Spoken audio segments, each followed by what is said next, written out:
محمد رسول اللہ کی جگہ پر اسی اسٹیٹس والا ہے. اب تاریخ کے خفتہ مقامات کو بیدار کروں. بھائی پوری تاریخ اسلام میں کل 2 حارث ہیں. کل 2 حارث ہیں.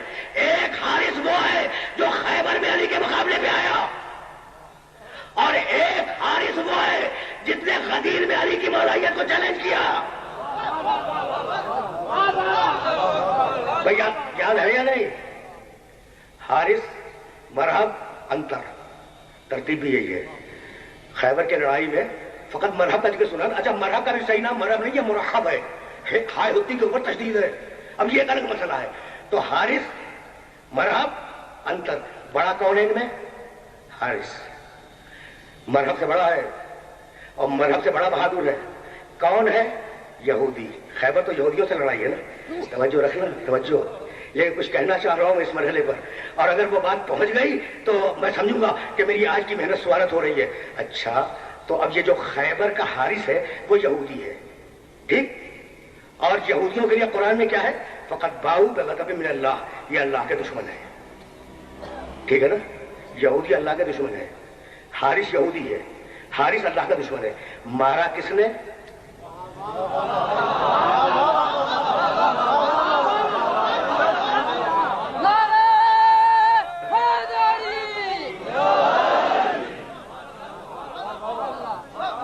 سمجھ گئی نا بات؟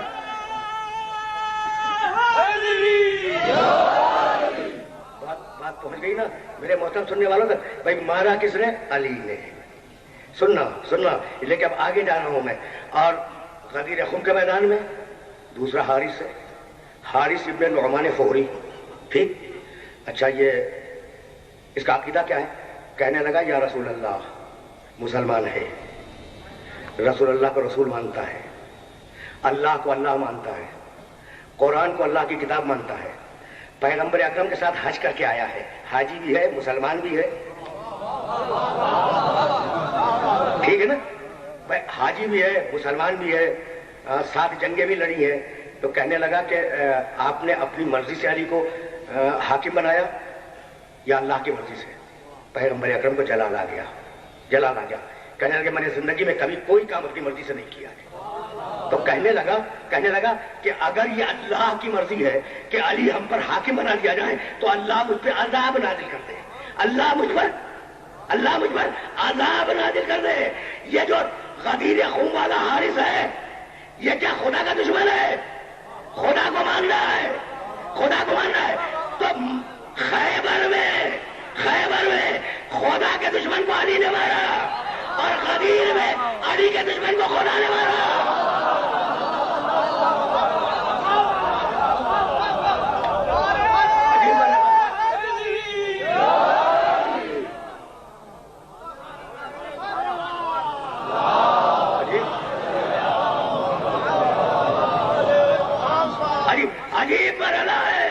عجیب مرحلہ ہے. بھائی جانا مجھے آگے، لیکن مجھے راہ فکر مل جائے تو میں آگے بڑھوں. بھائی سب کو معلوم ہے کہ اسے اللہ نے مارا. نکلا بدن سے نکلا، پتھر گرا.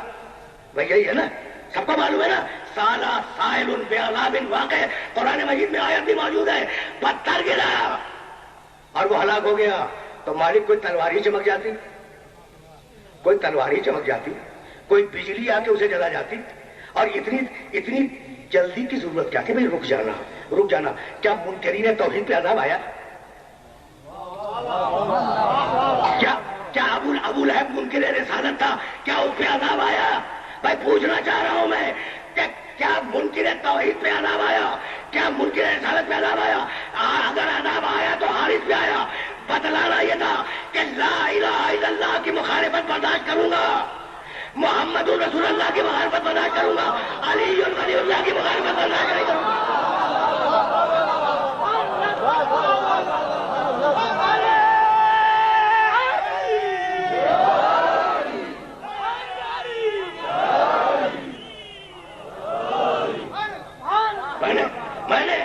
میں نے بڑی زحمت دی اپنے سننے والوں کو. جو منوائے اسے مانو، جو کروائے اسے کرو. اس کا نام ہے تقویٰ. بھائی آرام سے چلتے رہو میرے ساتھ، اس لیے کہ کہیں جانا ہے اور کل کی تقریر سے اس منزل پہ متصل ہو رہا ہوں۔ جو منوائے اسے مانو، جو کروائے اسے کرو، یہ ہے تقویٰ۔ اور اگر اس سے ہٹ گئے تو سمجھ لو کہ وہ جو کمی گاہ میں بیٹھا ہوا ہے، وہ جو آدم کے گھر میں گھس گیا تھا، وہ جو نوح کے گھر میں گھس گیا تھا، وہ تمہیں بھی ڈگمگانے کی کوشش کر رہا ہے۔ بھائی آ گئی نا بات، نوح کے گھر میں گھس گیا۔ کل اسی مرحلے پہ تو بات رکی تھی، لیکن جانا آگے ہے۔ نظام ہدایت کے مقابلے پر اور نظام تقویٰ کے مقابلے پر وہ مسلسل ایک نظام گمراہی لے کے چل رہا ہے۔ سننا اور اسے ذہن میں رکھتے جانا، ابلیس نظام تقویٰ کے مقابلے پر ایک مسلسل نظام گمراہی لے کے جا رہا ہے، اور عجیب شان کے ساتھ قرآن مجید نے ڈسکس کیا ہے ابلیس کے کاموں کو۔ سورہ کہف میں آواز دی، سنو تمہارے رب نے کہا فرشتوں سے آدم کو سجدہ کرو، فسجدوا، سارے فرشتوں نے سجدہ کیا، الا ابلیس نے سجدہ نہیں کیا، کان من الجن، ابلیس فرشتہ نہیں تھا، ابلیس جن تھا، ففسق عن امر ربہ، ابلیس نے اپنے رب کے حکم کی نافرمانی کی۔ کمنٹری سن لی، بیان سن لیا ہم نے، پھر سننا، اس لیے ابھی میں نے آدھی آیت کا ترجمہ کیا ہے اور آدھی آیت کا ترجمہ اب کروں گا۔ ہم نے فرشتوں سے کہا آدم کو سجدہ کرو، فرشتوں نے آدم کو سجدہ کیا، ابلیس نے آدم کو سجدہ نہیں کیا، ابلیس جن تھا، ابلیس نے ہمارے حکم کی نافرمانی کی۔ ہو گئے نا بیان مکمل ابلیس کے سلسلے میں؟ اب اللہ تم سے پوچھتا ہے انسانوں سے، افتتخذونہ وذریتہ اولیاء من دونی، ایسے ابلیس کو تم اپنا ولی مانتے ہو اور مجھے چھوڑ رہے ہو؟ نہیں، ذرا ترجمہ پھر سننا، افتتخذونہ وذریتہ اولیاء من دونی، تم ابلیس کو اور اولاد ابلیس کو اپنا ولی مانتے ہو؟ یعنی طے ہو گیا کہ ابلیس لامحدود نہیں ہے، اس کی ذریت بھی قیامت تک جائے گی۔ عجیب ہے، عجیب مرحلہ ہے۔ جا قرآن نے ذہن انسانی کو لا کے ایک مسئلہ حوالے دیا، افتتخذونہ وذریتہ اولیاء من دونی۔ سنو، تم ولی مانتے ہو، اب یہ بات ولایت تک آ گئی نا، سنتے جانا، تم ابلیس کو ولی مانتے ہو، تم ابلیس کی اولاد کو ولی مانتے ہو؟ دیکھو بھائی بہت توجہ رکھیے گا، اس لیے کہ ترجمے ہی میں سارا زور ہے۔ تم ابلیس کو اور ابلیس کی اولاد کو اپنا ولی مانتے ہو، حالانکہ ہم نے انہیں آسمان و زمین کی خلقت کا گواہ نہیں بنایا۔ دیکھو میں پھر ترجمہ کر رہا ہوں، قرآن کی باریکیوں تک پہنچنے کی کوشش کرو۔ افتتخذونہ وذریتہ اولیاء من دونی ما اشہدتہم خلق السماوات والارض، تم ابلیس کو ولی سمجھتے ہو، حالانکہ ہم نے ابلیس کو آسمان و زمین کی خلقت کا گواہ نہیں بنایا۔ یعنی کہہ دیا کہ ولی وہ ہوگا کہ آسمان بن رہا ہو، وہ دیکھ رہا ہو۔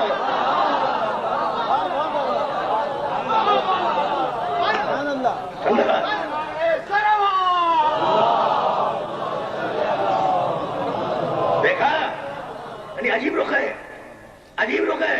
تم ابلیس کو اپنا ولی سمجھتے ہو، حالانکہ دیکھو اب یہ شیٹس تھے زبان کے شیٹس اور زبان کی جہتوں سے مفہوم کو نکالنے کی کوشش کرو۔ تم ابلیس کو اپنا ولی مانتے ہو، حالانکہ ہم نے ابلیس کو آسمان و زمین کی خلقت کا گواہ نہیں بنایا۔ یعنی ولی وہ، توجہ، ولی وہ جو گواہ ہو، ولا خلق انفسہم، ابلیس کو تو اپنی خلقت کا بھی گواہ نہیں بنایا، ولی وہ جو اپنی خلقت کا بھی گواہ ہو۔ وما کنت متخذ المضلین عضدا، ہم گمراہوں سے مدد نہیں لیتے، ولی وہ جس سے اللہ مدد لے۔ سمجھ گئے نہیں بھائی؟ سننا، اس لیے کہ اب کچھ کہنا چاہ رہا ہوں میں، اگر حرف سے اتر جائے بات تو پھر سنو، ما کنتو متخذ المضلین عضدا، ہم نے کبھی گمراہوں سے مدد نہیں لی۔ کون کہہ رہا ہے؟ اللہ۔ کس سے مدد لی؟ ولی سے۔ یہ ولی کے سیاق و سباق میں بات ہو رہی نا بھائی، توجہ رہے، ہم نے کبھی گمراہوں سے مدد نہیں لی۔ ابلیس گمراہ ہے، ابلیس گمراہ کرنے والا ہے، ہم نے اسے کبھی مدد نہیں لی، تم اسے ولی سمجھتے ہو؟ تو ولی وہ ولی وہ جسے اللہ مدد لے. توجہ رہے، ولی وہ جسے اللہ مدد لے. تو اللہ کو کب ضرورت پیش آئی مدد کی؟ کہاں ضرورت پیش آئی مدد کی؟ وہ جو ہر ایک کی مدد کرے.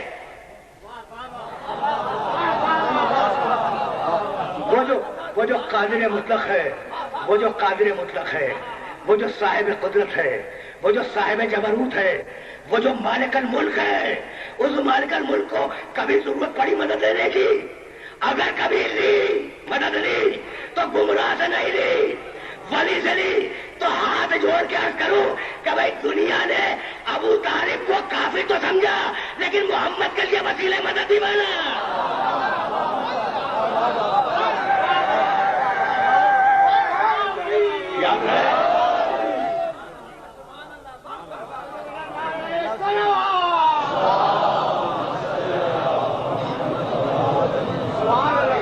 خبردار خبردار، ابلیس کو اپنا ولی نہ سمجھنا، لیکن ابلیس اپنا پورا نظام گمراہی لیے ہوئے آگے بڑھ رہا ہے. کل میں نے سورہ انعام سے عرض کیا آپ کی خدمت میں، اور کل میں نے اس فلسفے کو بیان کیا کہ ابتدائی سوروں میں ابلیس کا کوئی تذکرہ نہیں ہے، شیطان کا کوئی تذکرہ نہیں ہے. جیسے جیسے مسلمان ہونے لگے ویسے ویسے ابلیس کا تذکرہ شروع ہوا. اور اب بھائی بہت توجہ رہے، اب زمانہ آیا، نوح کے زمانے میں گھس گیا. بھائی یہی کے لیے تو زحمت دی ہے، یہی کے لیے زحمت دی ہے. آدم کے گھر میں گھس گیا تھا نا، اگر آدم کے گھر میں نہ گھستا تو انسانیت کا پہلا قتل نہ ہوتا. قابل نے حابیل کو قتل کر دیا، یہ انسانیت کا پہلا قتل تھا. ابلیس گھس گیا آدم کے گھر میں، ابلیس گھس گیا ابلیس نوح کے گھر میں. اگر نوح کے گھر میں ابلیس نہ گھسا ہوتا تو زوجہ بے دین نہ ہوتی، بیٹا بے دین نہ ہوتا. ابلیس لوط علیہ السلام کے گھر میں گھس گیا، اگر نہ گھسا ہوتا تو لوط علیہ السلام کی زوجہ گمراہ نہ ہوتی. قرآن میں لوط کی زوجہ کی گمراہی کا بھی تذکرہ ہے. ضرب اللہ مثلا للذین کفروا امرأۃ نوح وامرأۃ لوط. لوط کی بیوی بھی کافرہ تھی. تو کتنا جری ہے، نبیوں کے گھر میں گھس جاتا ہے. کتنا جری ہے، بات واضح ہو رہی ہے.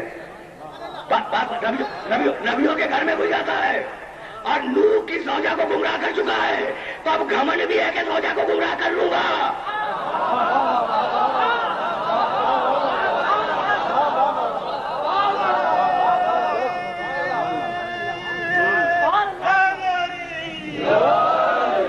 اب گھمنڈ ہے کہ میں نوح کی زوجہ کو گمراہ کر چکا، لوط کی زوجہ کو گمراہ کر چکا. اب وہ آ گیا ابراہیم کے دروازے پر. بھائی سننا اس لیے کہ یہی سے میں آگے جاؤں گا. اگر میں کوئی واقعہ بیان کروں، میں واقعات بیان کرنے کا عادی نہیں ہوں، لیکن اگر بیان کروں تو نتیجہ دینا مقصود ہے نا. اب ابراہیم کے دروازے پہ آ گیا، لوط کے گھر میں گھس چکا ہے، نوح علیہ السلام کے گھر میں گھس چکا ہے. ابلیس آدم علیہ السلام کے گھر میں پہلے دن ہی گھس چکا تھا، ہے نا. اب ادھر حضرت ابراہیم حضرت حاجرہ سے یہ فرماتے ہیں کہ میں تمہارے بیٹے اسماعیل کو اپنے ایک دوست سے ملانے لے جا رہا ہوں. ذرا لباس بدل دو، ذرا بالوں میں شانہ کر دو، ٹھیک ہے نا، سرما لگا دو. بچہ ہے، چھوٹا سا بچہ ہے، 13-14 سال کا. 14 سال میں نہیں، 12 یا 13 سال. حضرت حاجرہ نے اسماعیل علیہ السلام کی والدہ مطہرہ نے لباس بدلا، بالوں میں شانہ کیا، آنکھوں میں سرما لگایا، بچے کو لے کے چلے. ابراہیم بچے کو لے کے چلے. کیا کہہ کے لے کے چلے تھے؟ دوست سے ملانے لے جا رہا ہوں. ادھر وہ مینا کے میدان کی طرف گئے اور ادھر ابلیس ابراہیم علیہ السلام کے گھر پہ پہنچا، دروازہ کھٹکھٹایا. حضرت حاجرہ نے دروازہ کھولا، کہا کیا بات ہے؟ کہا بی بی تمہارے شوہر کی عقل ختم ہو گئی ہے. کہا عقل ختم ہو گئی ہے ابراہیم کی؟ کہا کہ ہاں، تمہارے بیٹے کو ذبح کرنے کے لیے لے جا رہے ہیں، تمہارے بیٹے کو ذبح کرنے کے لیے لے جا رہے ہیں. ماں ہے نا بھائی، حاجرہ ماں ہے. گھبرا گئی، کہا پھر میں کیا کروں؟ کہا نکل کے روکیے. کہا نکل کے روکیے.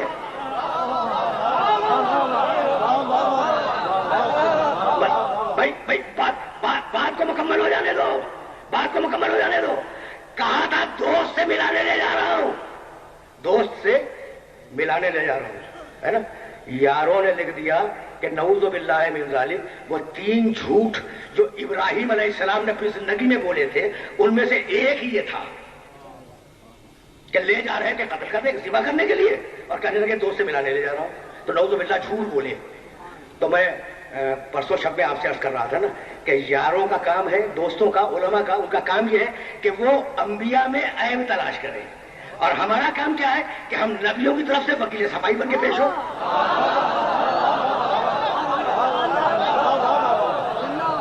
ہم نبیوں کی طرف سے وکیل صفائی بن کے پیش ہو۔ بھائی سنو، ابراہیم کا لقب کیا ہے؟ خلیل اللہ، اللہ کا دوست، تو کیا شہادت دو سے ملانا نہیں ہے؟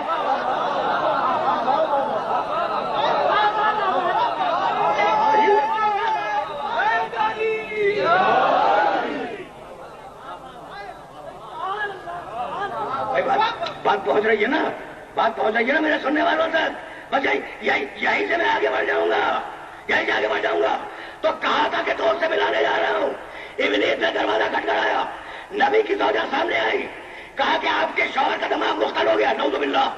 کہا کیا بات ہے؟ کہا آپ کے بیٹے کو قتل کرنے لے جا رہے ہیں۔ کہا میں کیا کروں؟ کہا نکلیے، نکل کے روکیے ابراہیم کو، بس یہ سننا تھا کہ کہا دور ہو، دور ہو، دور ہو، تو ابلیس ہے۔ کہا بی بی میں جا تو رہا ہوں، بس اتنا بتا دو کہ پہچانا کیسے؟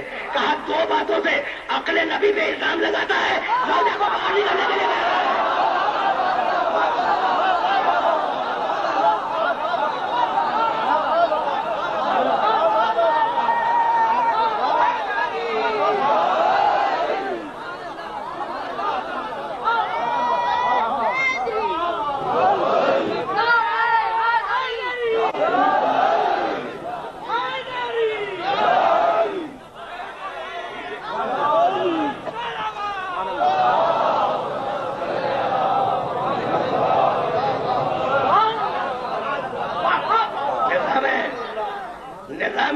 سمجھ میں آ گیا؟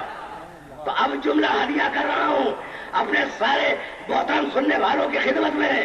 اب مقام آل محمد دیکھو، اب میرے آل محمد کو پہچانو، اب محمد کی اولاد کو پہچانو۔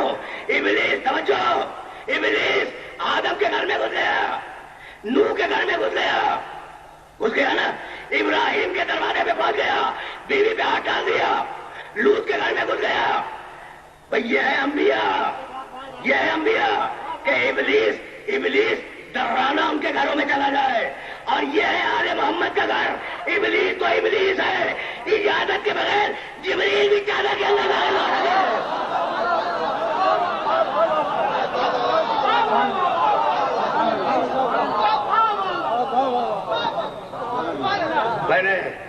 میں نے اپنے سننے والوں کو زحمت دی، تو ایک نظام تقوی کے مقابلے پر، نظام ہدایت کے مقابلے پر مسلسل ہے ایک گمراہی کا نظام جس کی سربراہی ابلیس کے ہاتھ میں ہے، درمیان میں ہدایت کا نظام ہے، تقوی کا نظام۔ سنتے جاؤ، باتیں بڑی طویل ہیں اور میرے پاس بہت زیادہ نہیں ہے، 5 دقیقے سنو اور مجھے اجازت دو کہ میں مسائل کی طرف چلا جاؤں۔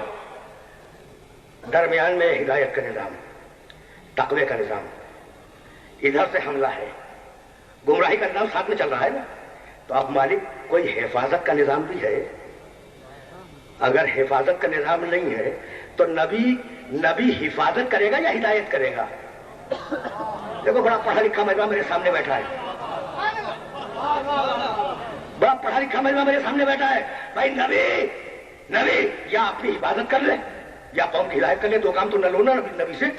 تو اگر نبی کا کام ہے ہدایت کے نظام کو قائم کرنا، تو پھر کوئی نہ کوئی نظام حفاظت ہونا چاہیے جو نبی کی حفاظت کرے۔ سننا سورہ انعام قرآن مجید کا 6واں سورہ ہے نا، اور اس سورے کی یہ آیت مبارکہ بھی سنتے جاؤ۔ آیت کا نشان ہے 86، الذین آتیناہم الکتاب والحکم والنبوۃ فإن یکفر بہا ہؤلاء فقد وکلنا بہا قوما لیسوا بہا بکافرین۔ بہت اطمینان سے ترجمہ سننا اس آیت مبارکہ کا، اور جا کے ترجمے کے والے قرآن میں ترجمہ دیکھ بھی لینا۔ الذین آتیناہم الکتاب والحکم والنبوۃ، جن لوگوں کو ہم نے نبوت دے دی، جن لوگوں کو ہم نے کتاب دے دی، جن لوگوں پر ہماری وحی آئی، انبیاء، انبیاء الذین آتیناہم الکتاب والحکم والنبوۃ فإن یکفر بہا ہؤلاء، اگر ساری دنیا مل کر بھی ان کا انکار کرے، کن کا؟ ہمارے نبیوں کا، ہمیں پرواہ نہیں ہے، فقط وکلنا بہا قوما لیسوا بہا بکافرین، ہم نے ان کی حفاظت کے لیے ایسے لوگ رکھے ہیں جو ماضی میں کبھی کافر نہیں تھے۔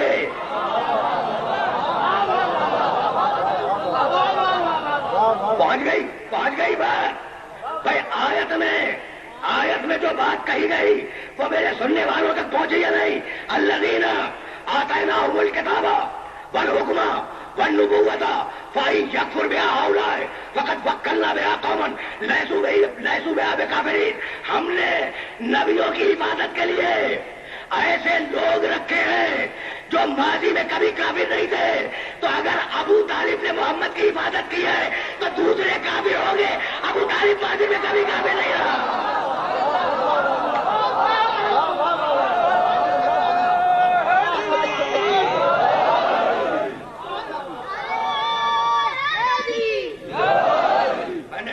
میں نے اپنے سننے والوں کو زحمت دی، لیکن جب بات آ گئی ہے نا، سنتے ہی جاؤ، کیا لفظ استعمال کیا؟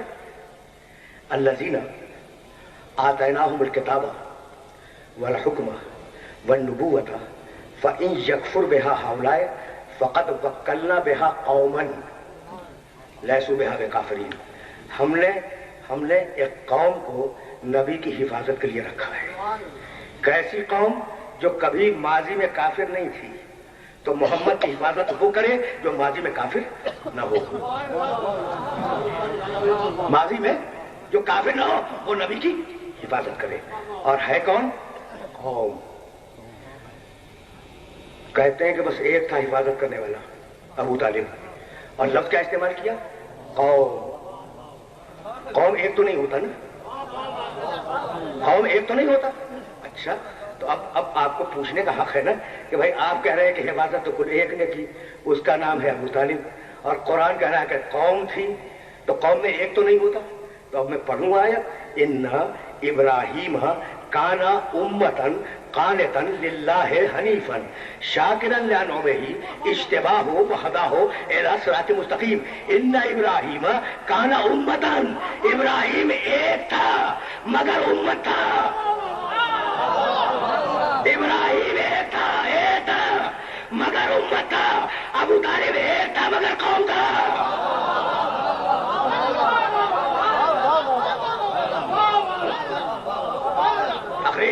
تقریر تمام ہو گئی، اب اپنے سننے والوں کو زحمت نہیں دوں گا، تو سمجھ گئے نا کہ قوم کے معنی جو تمہارے ذہن میں ہے وہ اور ہے، اور قوم کا لفظ جو قرآن استعمال کرتے، قوم کا لفظ جب قرآن استعمال کرے تو وہ ایک کے لیے بھی استعمال کر سکتا ہے، لیکن ہو ابراہیم جیسا ہے نا، ہو ابراہیم جیسا، جب اللہ کہے قوم ایک ہو مگر قوم ہو، ہے نا۔ تو سورہ انعام کی آیت سن لینا کہ ہم نے قوم رکھی ہے نبی کی حفاظت کے لیے۔ اب سورہ فرقان کی آیت سنو، مکے کی آیت سننا آرام سے۔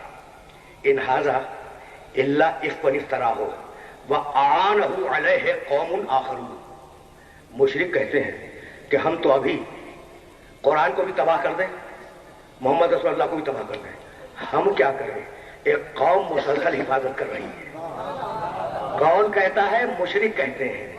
تو حفاظت کرنے والا اور ہے، مشرک اور ہے۔ تو بہت سیدھی بات ہے، مشرک کہتے ہیں ان ھذا الا افک افترا ہو، یہ قرآن نعوذ باللہ جھوٹ کا پرندہ ہے۔ ترجمہ کر رہا ہوں آیت مبارکہ کا، نعوذ باللہ من ذلک۔ مشرک کہتے ہیں کہ یہ قرآن جھوٹ کا پرندہ ہے، اور ہم تو قرآن کو بھی ختم کر رہے ہیں، محمد کو بھی ختم کر رہے ہیں۔ ان ھذا الا افک افترا ہو وَأَعَانَهُ عَلَيْهِ قَوْمٌ آخَرُونَ، ایک قوم ہے جو حفاظت کی جا رہی ہے۔ تو اتنی بات طے ہو گئی کہ جدھر مشرک ہوگا ادھر قوم نہیں ہوگی، جدھر قوم ہوگی ادھر مشرک نہیں ہوگا۔ طے ہو گئی نا بات۔ تو مکے میں تو قوم تھی، مکے میں قوم تھی، اور مکے میں ابو طالب کا انتقال ہو گیا نا، رسول مدینے آئے، تو کیا مدینے میں کوئی قوم نہیں ہوگی؟ بس میری تقریر تمام ہو گئی، ابھی شام کے وقت مسٹر پارک میں آیت پڑھ کے آ رہا ہوں، انٹرپریٹ اب کروں گا، اس کی تفسیر بیان کروں گا۔ بھائی مکہ مکے میں ابو طالب قوم، مدینے میں پروردگار کہا سنو سنو مدینے کی قوم کو سنو، ایک ہو مگر قوم ہو، یا ایھا الذین آمنوا من یرتد منکم عن دینہ فسوف یأتی اللہ بقوم یحبہم ویحبونہ۔ اے ایمان لانے والو، اگر تمہارا جی چاہتا ہے کہ مرتد ہو جاؤ تو مرتد ہو جاؤ، ہمیں پرواہ نہیں ہے، ہمارے پاس ایک قوم ہے، ایک قوم ہے جو خدا کو دھو سکتی ہے اور خدا انہیں دھو سکتا ہے۔ اب مجھے نہیں معلوم کہ یہ کون ہے جو خدا کو دھو سکتا ہے اور خدا اسے دھو سکتا ہے، لیکن خیبر میں عرب یہی کہہ کے دیا تھا۔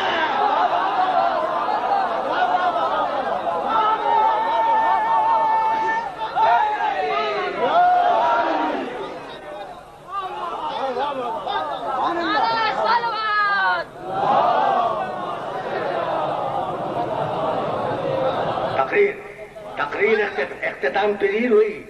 کوئی زمانہ ایسا خالی نہیں ہے جب دین کی حفاظت کے لیے قوم موجود نہ ہو، قوم موجود نہ ہو۔ ابو طالب اپنے زمانے میں محافظ دین، علی اپنے زمانے میں محافظ دین، حسن ابن علی اپنے زمانے کے محافظ دین، حسین ابن علی اپنے زمانے کے محافظ دین، ہر امام اپنے زمانے کا محافظ دین، اور ہر امام دوسرے امام کو نصب کرتا گیا۔ یہ بھی ایک مستقل سبجیکٹ ہے جس میں کبھی بات کروں گا۔ ہر امام نے دوسرے امام پہ نصب کی ہے۔ نصب کا مطلب جانتے ہو؟ بیان واضح، واضح بیان، تو ہر امام نے دوسرے امام پہ نصب کی ہے۔ اور حد تو یہ ہے کہ حسن ابن علی نے تو اپنے بچے کی شہادت پہ بھی نصب کی ہے۔ امام ہے، دیکھو حسن ابن علی کو آسان نہ سمجھنا، یہ حسن جانتے ہو کون ہے؟ حسین کا بھی امام ہے۔ سمجھ میں آ گیا؟ حسن، حسن کون؟ حسین کا بھی امام ہے نا؟ جب دنیا سے جانے لگے، بس دو جملے سنو اور آرام سے سن لینا۔ جب دنیا سے جانے لگے تو ام فروا سے کہا کہ ام فروا ذرا میرے بچے قاسم کو تو لانا۔ اجرکم اللہ۔ حسن مسند پہ ٹیک لگائے ہوئے لیٹے تھے، ام فروا قاسم کو لائی، چھوٹا سا بچہ ہے نا۔ حسن نے قاسم کو اپنے سینے سے لگایا اور لگانے کے بعد تکیے کے نیچے سے ایک تعویذ نکالا اور قاسم کے داہنے شانے پہ باندھ دیا۔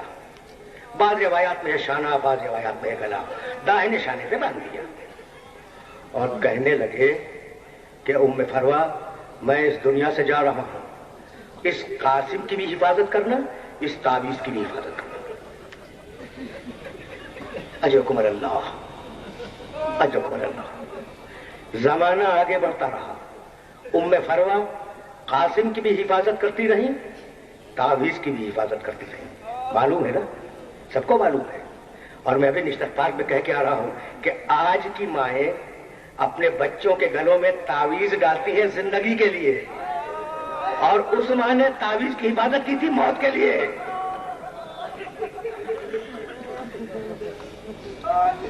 اجرکم اللہ۔ عاشور کی شب تھی،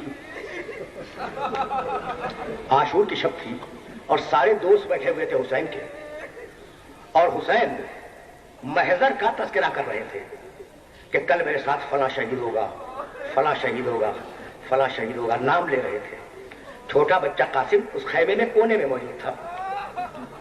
جب بھی کسی کا نام لیتے نا حسین کے فلاں شہید ہوگا تو بچہ گھٹنوں کے بل کھڑا ہو جاتا اور کہتا چچا کیا میرا نام بھی میدان میں ہے؟ چچا کیا میرا نام بھی میدان میں ہے؟ اجرکم اللہ، اجرکم اللہ۔ دو چار جملے سن لو۔ چچا کیا میرا نام بھی محضر میں ہے؟ تو دو تین مرتبہ تو حسین ابن علی نے جواب نہیں دیا۔ بھائی دیکھنا، جواب نہیں دیا۔ جب ایک مرتبہ پوچھا دوبارہ قاسم نے کہ چچا کیا میرا نام بھی محضر میں؟ تو کہا قاسم تم اپنی بات کر رہے ہو، یہ جو تمہارا چھوٹا بھائی ہے نا علی اصغر، اس کا نام بھی محضر میں ہے۔ بچہ گھبرا گیا، کہا چچا جان کیا فوجی عظیم خیموں میں داخل ہو جائے گی؟ اجرکم اللہ۔